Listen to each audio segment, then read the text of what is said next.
Emily, welcome. Yeah, what's good, Blossom? Glad to be here. And yeah, as you mentioned, this is the other side of the bracket.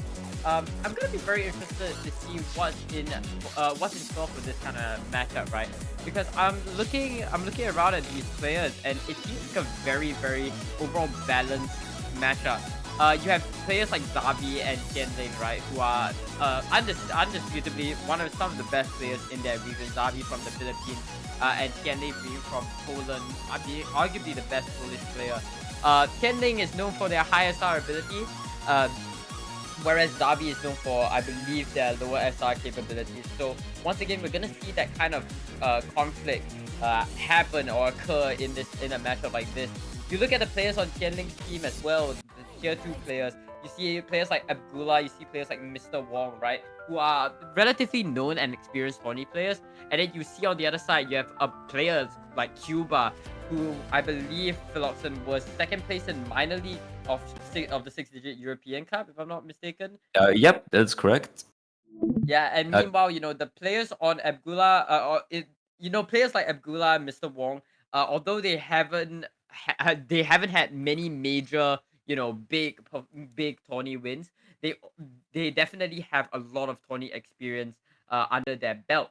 So that said, I think it's gonna be very interesting to see how this matchup plays out.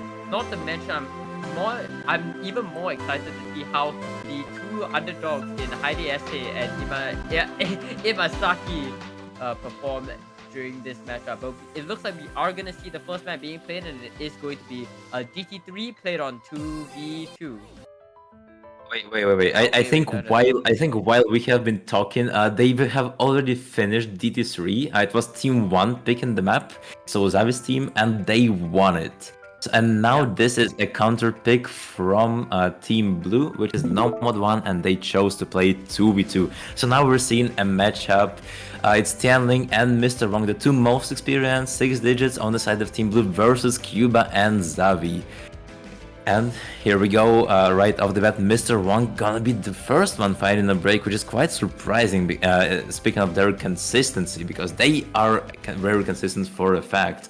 But traded by Cuba, and now it's the battle of carries right now. Still though, it's only the beginning of the map, so those assassins from both Tianling and Zavi don't matter much, because there is still 3/4 of the map to go.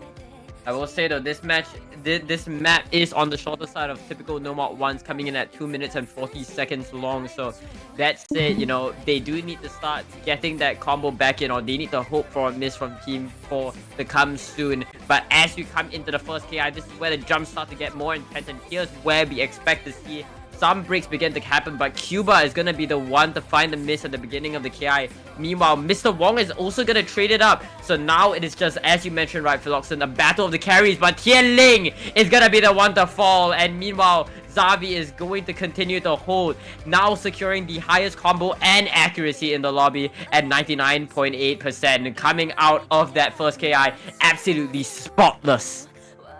Unlike Cube and Mr. Wong, Tianling missed only once, but still it mattered a lot, because Zavi is only one holding the FC, and just because of how much combo he has, just even like 5 seconds of like free combo section is gonna matter a lot, and with that the lead is gonna be shifting towards Team Red really rapidly, unless Zavi breaks like right now. Yeah, and this is just the unforgiving nature of a map like this, right? When your map is so short, any sort of large combo is going to be very significant. You want to try to carry that combo as much as you can, but it's in maps like this where really a single KI, a single dispike might spell the difference between you losing and you winning a point. And as we draw to the very end, it looks like Team Red is going to put another point on their board, taking the match 2-0. Yeah, looks like Mr. Wong and Tianling are not as comfortable on those crazy farm jumps, while Zavi, well, looks like bro is gonna get another like 250 PP play in one of our festival events. God damn, dude, this guy can't keep getting away with this.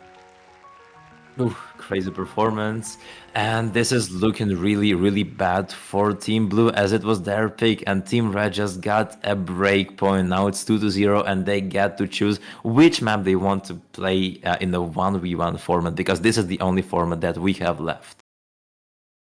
Yep, that's right, and it's in moments like these where I think even more so for a matchup like this where the carries really truly get the shine. I think Tianling in this scenario really needs to pick something that he can skill cap Zabi on because Zabi is just so incredibly consistent and so incredibly good at holding high accuracy that you need that kind of high SR mechanics cap to beat out a player like Zabi.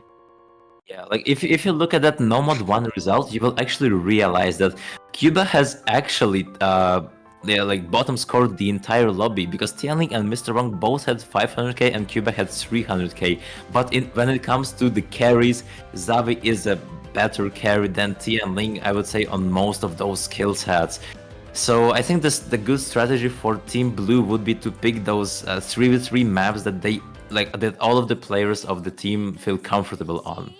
But unfortunately for them, it is Zavi's time to pick, and they are going with Hidden One.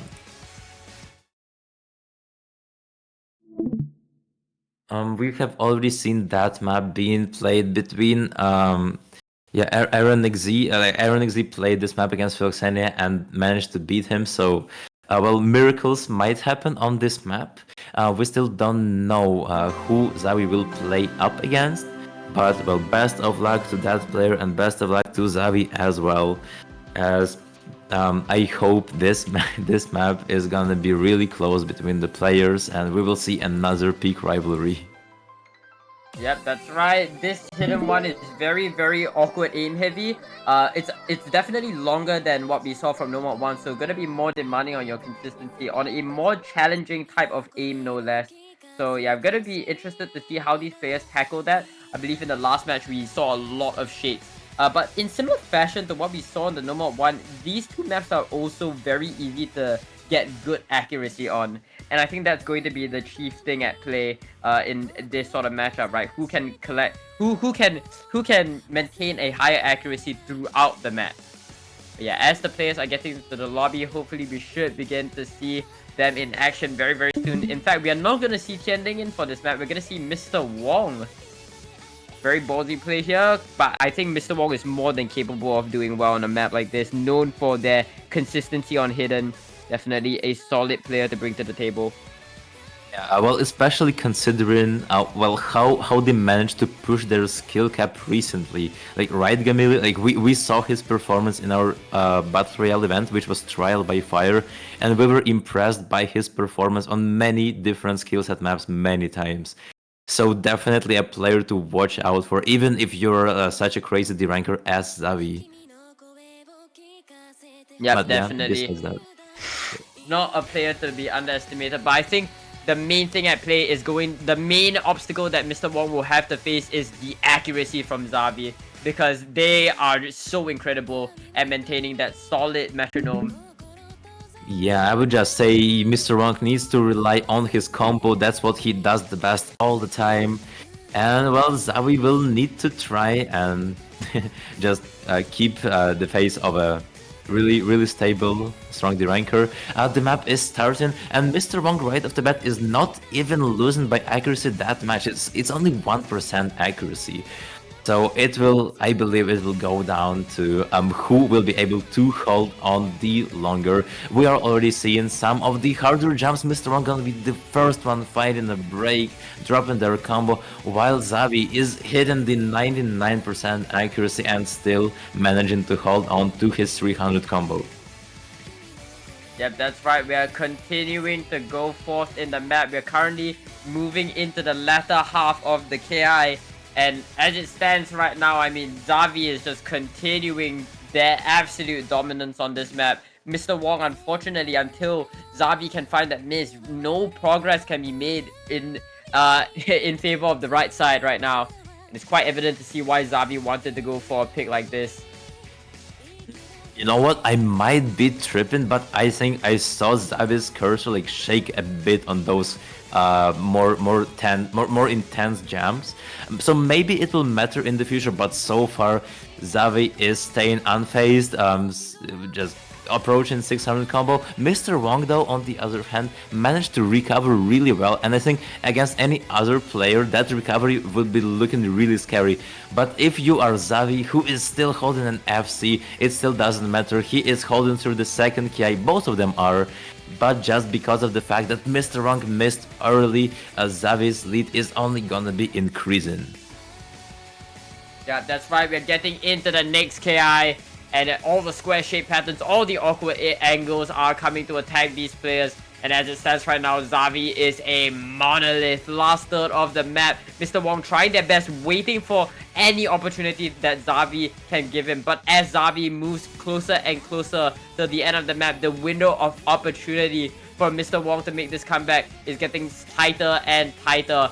They really need to hope and pray for a miss from Xavi to come, and it needs to come soon. But as Mr. Wong finds that miss, that's gonna be the final nail in the coffin for this hidden one, and the point is gonna once again go in favor of Team 1.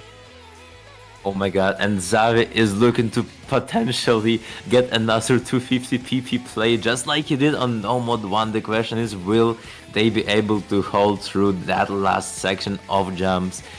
And they are looking really stable. I take my words back about saying that, oh, the cursor is looking kind of shaky. Never mind, guys, not at all. It's 99% accuracy EFC if I don't curse it at the last moment.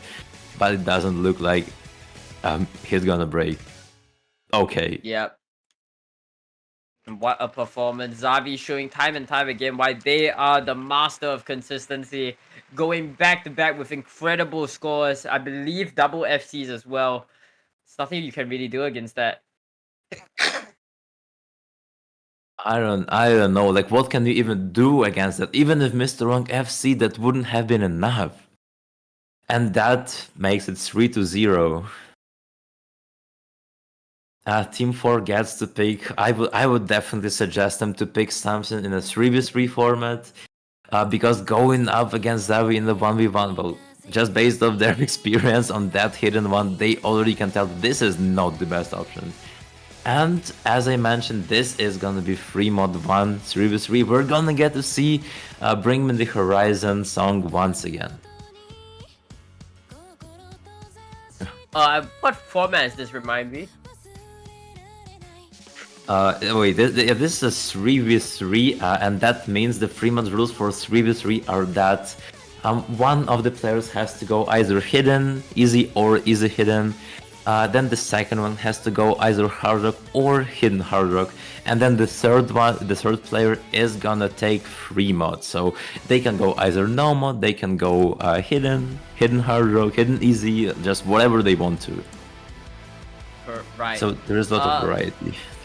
Yeah, I think for 3v3, this is the first time that we're seeing a free mod 3v3, and it definitely calls upon how well-rounded your team is.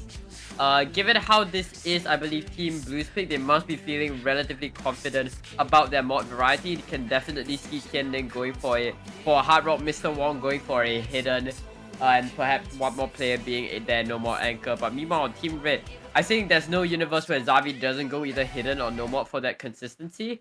Or maybe we might even see Cuba. I mean, Cuba could also, sort of fill in for that hidden or no more anchor slots. But I'm more interested to see who steps in for the hard rock on the side of Team Red. Oh wait, that's actually a great question. Like, besides Xavi and Cuba, I don't think anyone could fill for hard rock. So maybe we could see a hard rock duel between the captains, Tianling versus Xavi. But it's of course up to the captains. They really need to think that through.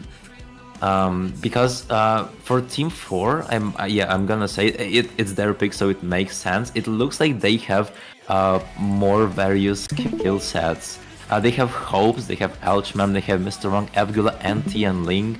All of those players, I've definitely seen them in tournaments, like all of them, so they are experienced and they have their own skill sets that they are confident in.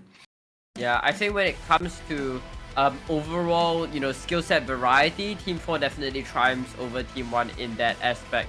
But we are going to see 7 Swarna go for the hidden, and you predicted right, Philoxen. We're going to see a hidden, we're going to see a Hard Rock versus hidden Hard Rock battle from Tianling and Xavi respectively.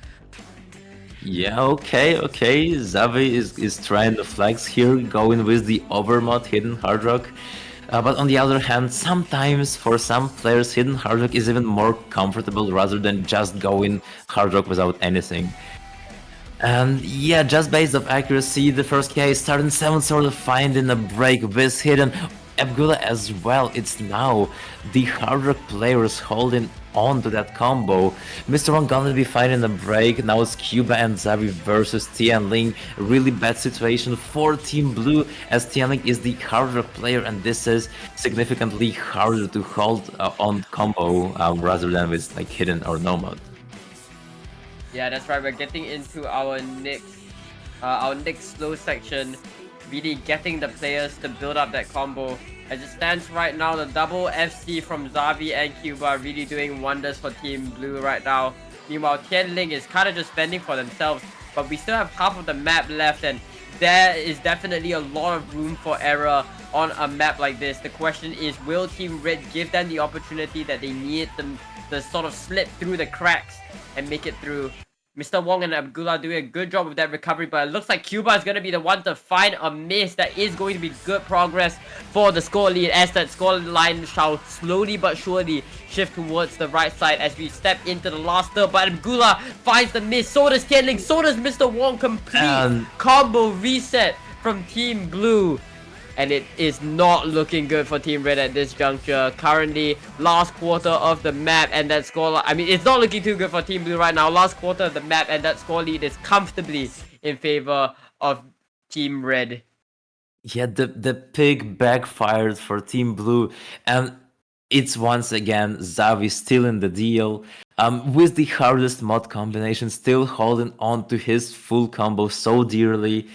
And I might call, yeah, I'm gonna call it, I think they will FC once again, even with hidden hard rock, because so far they have been the most stable player in the entire match.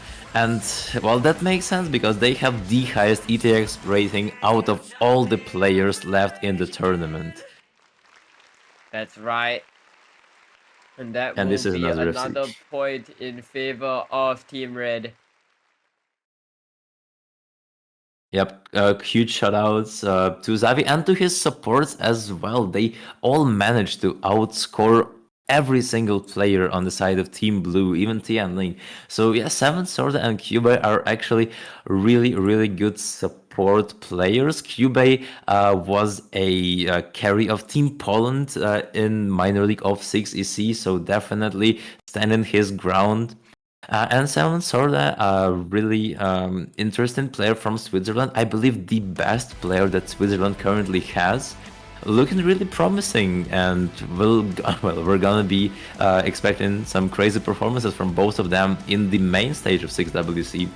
But so far we are back, we're nowhere near close the main stage. It's our last festival event, and Xavi is gonna be choosing DT3, and they will play it in a 2v2 format.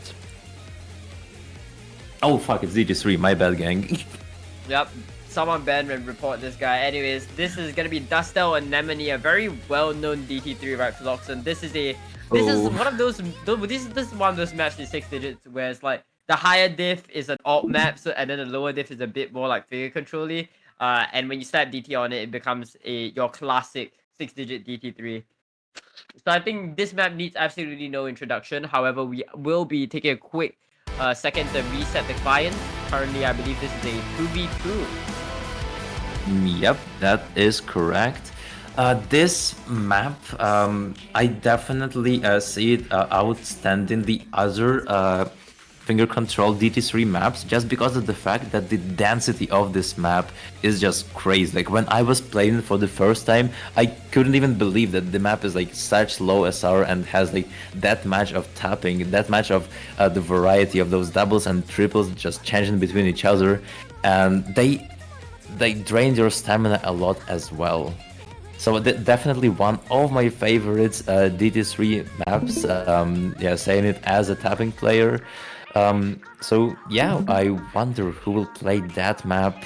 So far, looks like it's Xavi and Cuba on side of Team Red, the two highest ETX rating players on their team, and from Team Blue is gonna be Tianling, the captain, and actually Elchman, and not Mr. Wong.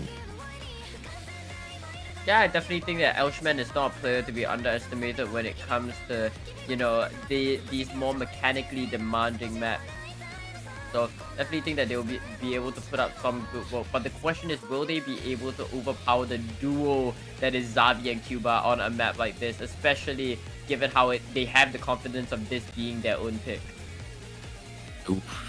Yeah, that's right. A great question. I think Xavi, after all his failures in previous festival events, getting third in Trial by Fire, getting eliminated in quarterfinals of Postcard from Map, getting eliminated in I think round of 16 of Backstab Bootcamp. Now he is he's locked in, and we are already seeing him that I think he will do his best to try and get that ticket to the Epic Theater, especially considering that his biggest rival, which was Philoxenia, just got eliminated in quarterfinals. So now it's his show, and he might steal the spotlight. And we wish all the best to the ones that might face them in the next round. I mean, we don't know if they will win, but so far, this semifinal match is looking pretty much one-sided, and Tian Ling with Elchman will really need to try their best on this DT3 to keep the show going. Yeah, that's right. But right now we are currently waiting on the players. Yeah. So Ref died. I got this, chat. I got this. Okay, we got the 6WC host repping. Don't worry, chat. I Love know it, how to love do it. this. I know how to play this game. Don't worry, chat. Yeah, alright, looks like the situation is now solved. And we're gonna see this 2 minute long crazy stamina draining finger control map getting played by one of the best players left in the festival event.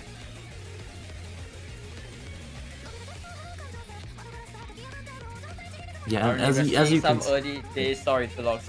We're currently seeing some early days in the map, right? Some doubles, a bunch of. I mean, there's a lot of variety in the finger control being tested. You have some sliders, but as you get into the KI, we're gonna see a bit more of those longer bursts, those varying note bursts, 2 note bursts, 3 note bursts, and as well as those 5 note bursts in conjunction with these bus sliders as well as the click sliders. Right now, the accuracy is in favor of the left side, not to mention the left side having a slight combo lead as well.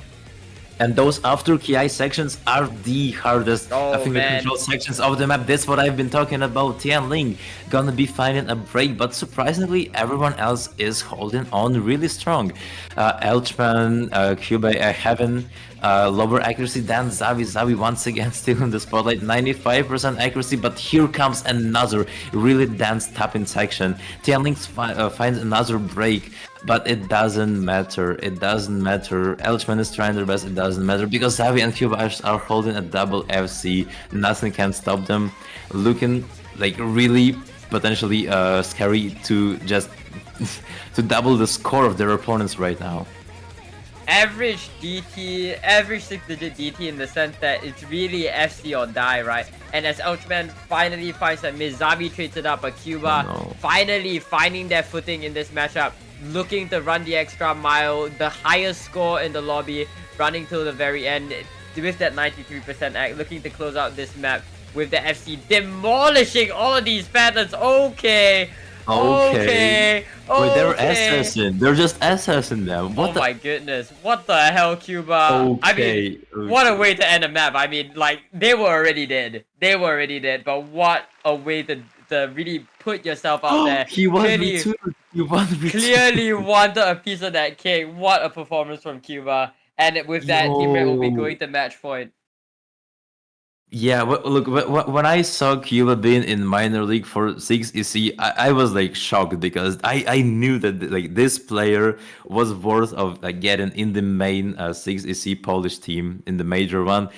But yeah, because of that didn't happen, they just carried all the way through the minor league, and were definitely, I believe, the EVP of the entire minor league. So yeah, now really happy to see them popping off once again now in the 6WC tournament. Yep, a bigger stage, definitely more nerves, more a higher benchmark needs to be met. But they are very clearly ready to bring us a show. But yeah, now we're just waiting on what could potentially be the final pick. Tianling is going to go for a free mod 2 1v1. Ooh, kind of risky, because I think Xavi is more than capable of playing that map, but I guess there are just no better options left for Tian Ling to choose from. This is gonna, yeah, he's gonna bet it all on that Primo 2 that we, by the way, haven't seen before.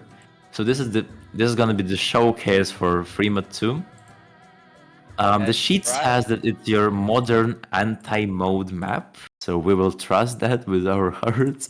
Thank you very much. I believe I've actually played this in pool, and yeah, I mean, if you play any of Panda Heroes maps or Panda Heroes sets, you know that they are very known for this sort of like, you know, anti-mod style map, and I think I think this map is no exception whatsoever. Really, it's just your bread and butter free mod 2 anti mod map where, you know, either hidden or hard rock will present their unique set of challenges.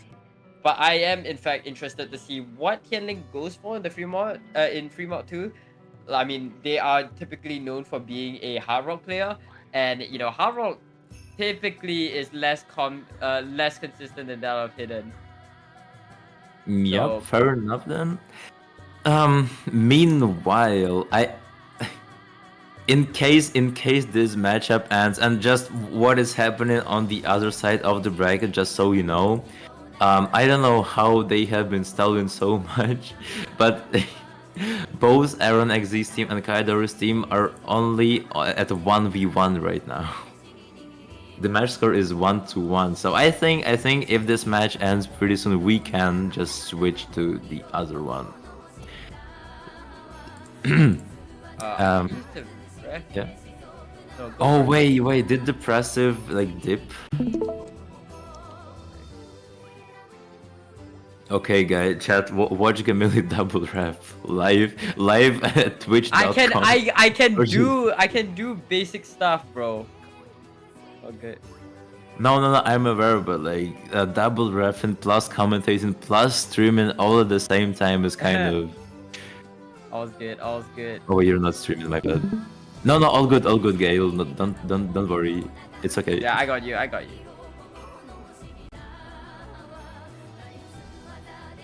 Yeah. Yeah. Anyway, wait.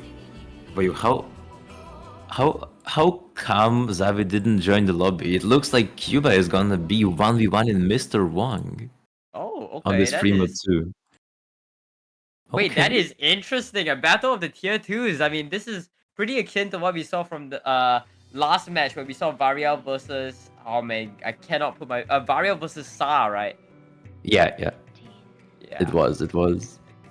Ooh, but okay, maybe it looks like either Zavi had mercy and just put Cuba on the map instead of himself, or maybe the fact that Cuba is actually way more comfortable than Zavi on this map. Is this because Zavi can only play this map with Hard Rock and Cuba can play this with Hidden? So Zavi thought like, oh, so I think it with Hidden Cuba will be more stable. I don't know. We will get to see it now, and so far looks like it. Cuba with 98.7% accuracy, gapping Mr. Wong by 3%, though both are still FCN. Yep, that's right. I think definitely Cuba's coming in with the momentum, although they did just find that miss, which is gonna cause the scoreline to switch towards the right side. That is going to be a bit iffy as we are currently climbing into the second quarter of the map. Mr. Wong's score now looking very, very scary. And as we know Mr. Wong to be a very, very consistent low AR player. Oh, what the? Yeah, besides that, even Mr. Wong is not always that consistent. Just found a break on a slow section, which literally saved Cuba's life right now. Now he has both accuracy advantage and combo advantage. And the score just switched back to Cuba. Once again, with another break from Mr. Wong. This is only helping Cuba. And this is a terrible situation for Tianling's team. They're seeing that Mr. Wrong even forgot to spin. Okay, they probably neither of the players expected the spinner to be that long. Cuba even stopped spinning at the end.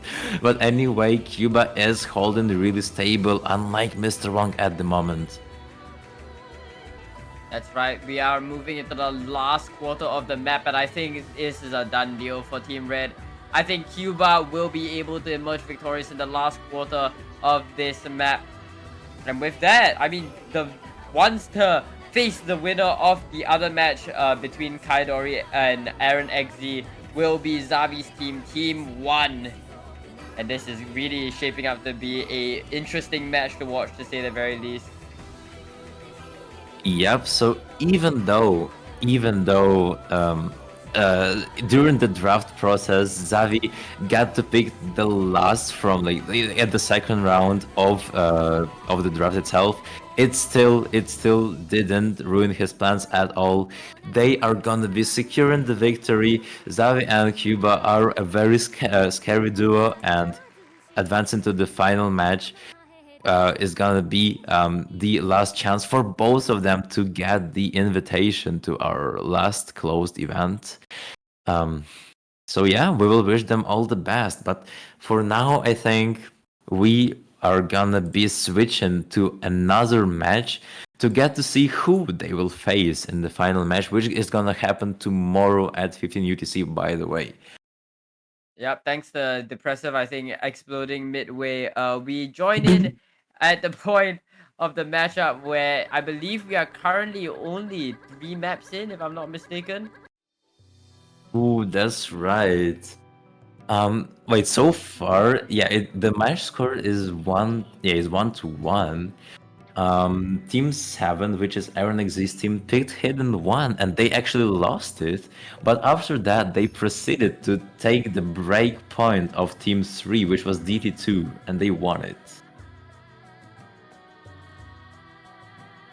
The sheet says that the pick. Okay, wait, never mind. The sheet says that the pick now is Nomad 2, but then I wonder who won the Hardrock 2, which was I guess we'll picked never previously. know. I guess we'll never know. Man, shut the fuck up, bro. Shut up. Okay, we need to ask them manually. But it looks like, according to the last 2 match results, Team Red did win both picks back to back. Okay. Aaron X's team, after that break point, they just managed to get 3 points in a row. So they actually, yeah, they actually managed to log in. And they even won Nomad 2 and Hardrock 2, and now it's once again their order. It's their turn to pick. So it's 3-1 and potentially might be 4-1 since it's their pick, and looks like they know what they are doing. Kaidori and Variel and the rest of the team really need to think about something right now. They really need to think of something, because this is looking really tragic for them as of now. Yeah, but we are gonna see a DT4 2v2. I think this is sort of Team 7's trump card at this point. The Aaron XD and Elixir special on DT4. Really, on a map like this, on any sort of gaming map, Aaron XD and Elixir are going to be so incredibly scary, and this one is no exception. Definitely makes a lot of sense for them to go for this kind of pick. Yep, that's right. But meanwhile, I must ask, have we even switched to the other lobby? Do we know that?